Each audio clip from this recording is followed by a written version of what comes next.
He's hiding from me. He's hiding. Take an opening statement from Coach Odom, and then questions. Then we go. You. I don't know where CK is. You can just text him. Yeah, just text him. It's not only started. Yeah. Great win, for our guys. You always worry when you're coming off of a bye week, kind of, is the energy going to be there? Are you going to be a little bit lethargic? Are you going to be too amped up? Have we worn them out in practice? All coaches stuff that we all worry about. The players probably don't worry about it as much, but I thought our guys did a really nice job. We had 5 turnovers at halftime. Max obviously got us off to a great start offensively, and he just continued on throughout the game. I mean, he had a whale of a game all around, really clean. 7 assists, no turnovers. 5 of 6 from the line, 5 rebounds.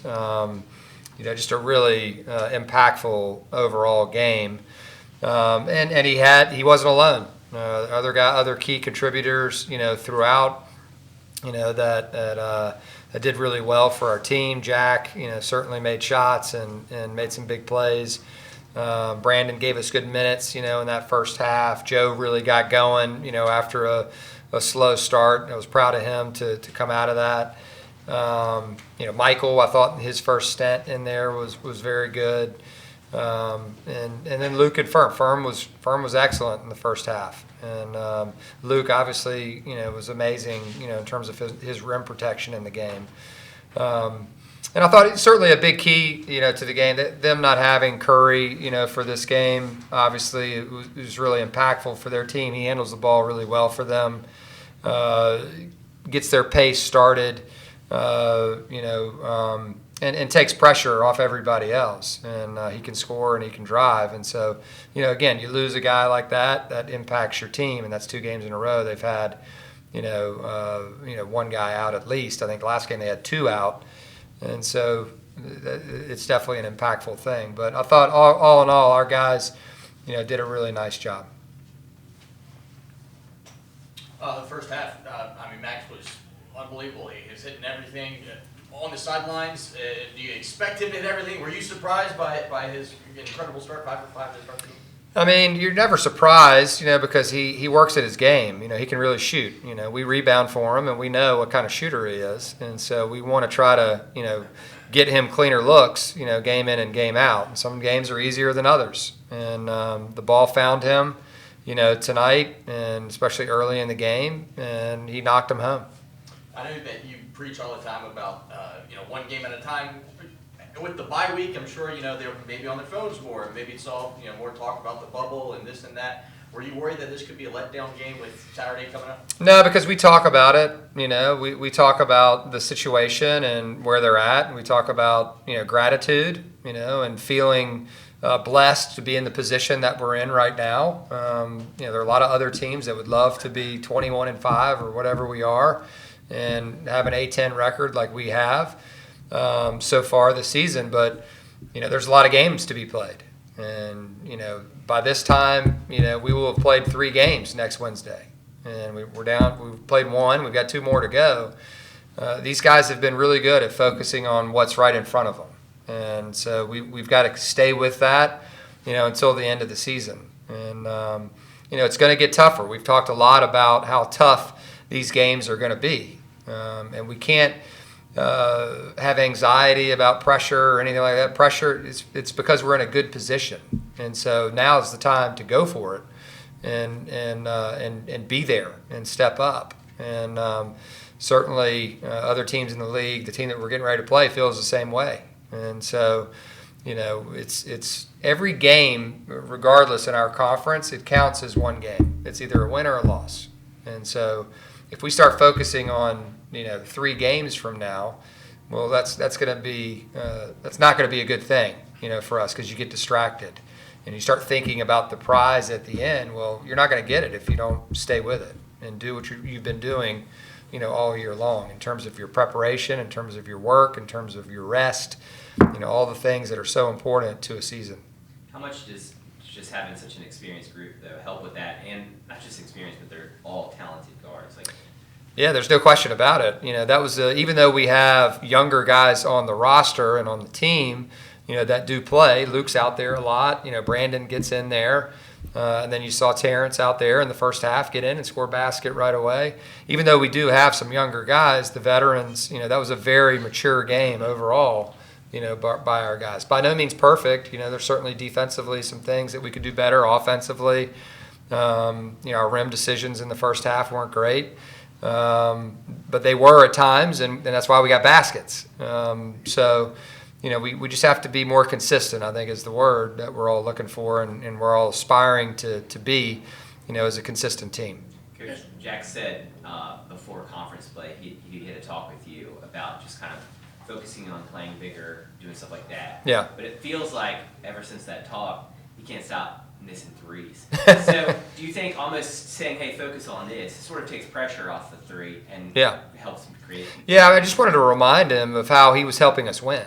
And so sometimes when you get solely focused on your offense, right, or what's happening, and you're losing your confidence a little bit, you lose sight of what you're actually doing to help the team win. He defends, he rebounds, he passes, and so now all of a sudden when you add those to shot-making ability and taking the right ones, now all of a sudden you see him in transition shooting it a little bit quicker, and you hear Phil Russell going, "Shoot it, JC." And that's where he's at in his game right now, and that's really he's been impactful all year.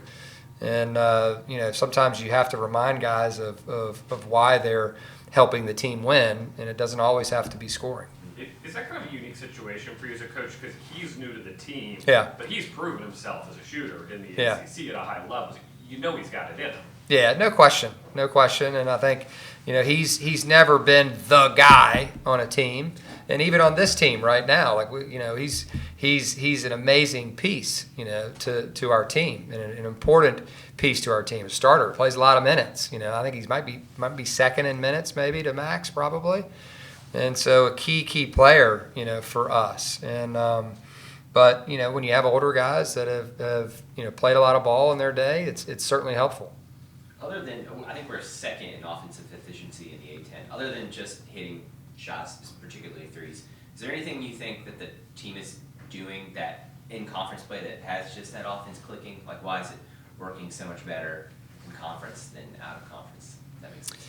Yeah, I think it's trending. I think it's because it's the natural progression, right? You're constantly working and refining your team, and your team's either going to get better or get worse. And so there are a lot of reasons that both can happen. And maybe we get jealous. Maybe we're taking bad shots, and then all of a sudden, maybe our defense is becoming porous.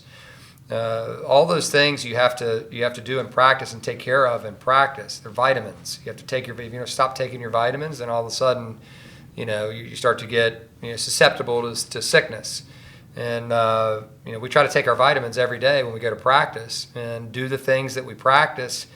We want to see the things that we practice in the games. And so, this particular team is trending, in the right direction. We've got to continue to tighten up the defense. And the offense, clearly, right now the offense is 1 in the A10. The defense is 2.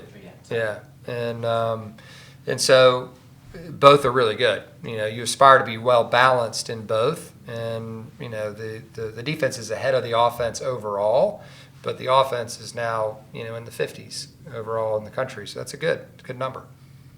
And Coach, obviously the number 1 offense in the A10, Mason has the number 1 defense. How do you look at those two very high level sides of the ball? Like, how do those, like, when you have two high level opponents, how does that match up? Yeah, usually what matches up is you end up in a rock fight.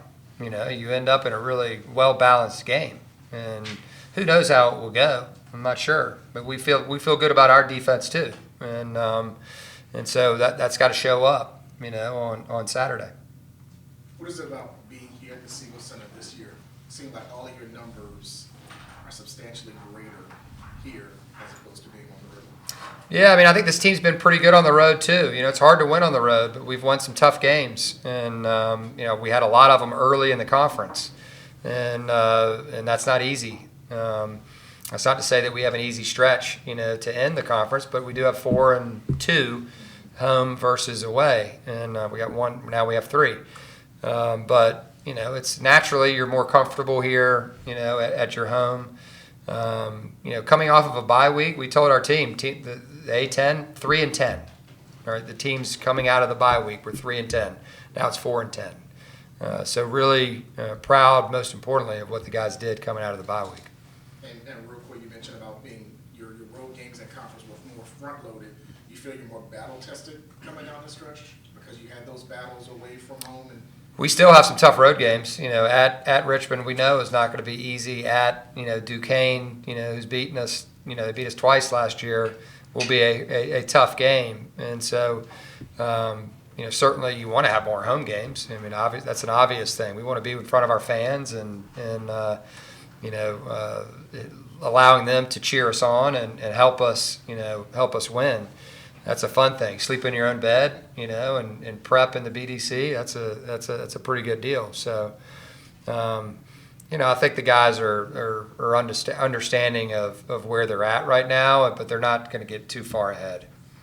How do you kind of prepare for that difference of style playing a team like UMass? You guys shot almost 50% from three. They didn't make a three. How different is that? How do you guys kind of prepare for that? Yeah, I think we got out on them and didn't allow as many threes. I think not having their point guard impacted that. And if he's out there, it's a little bit different because he's so fast and he can make plays. And so I thought our guys did a nice job, defensively. But obviously it can be a big separator, in a game like that. And certainly it proved to be that way because three's more than two. It is what it is. But you have to make them.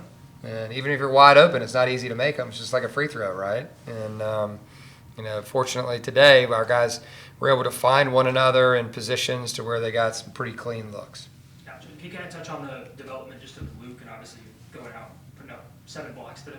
Yeah, I mean, he's just elite at it. I mean, he's really good. I mean, he's one of the best in the country, at timing that. And he's not like this huge guy. He's just really quick and has amazing timing.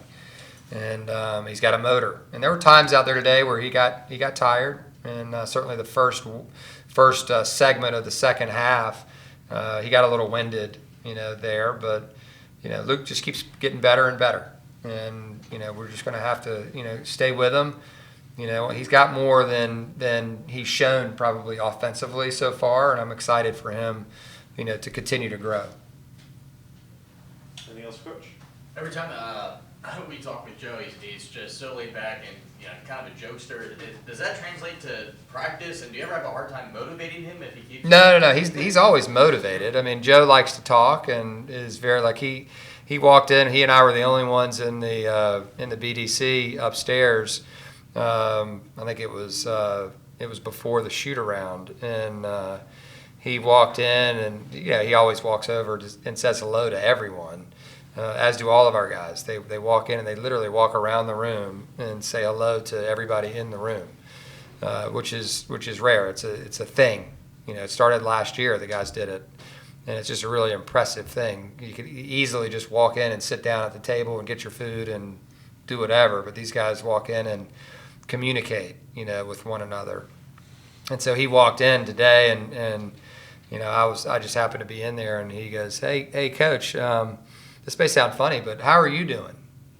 And he said, "I figure, nobody ever really asked you how you're doing."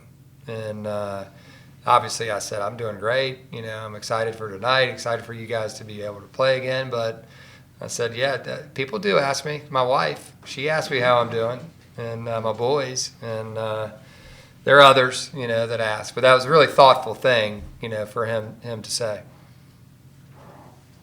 Okay. Yeah. Thanks, guys.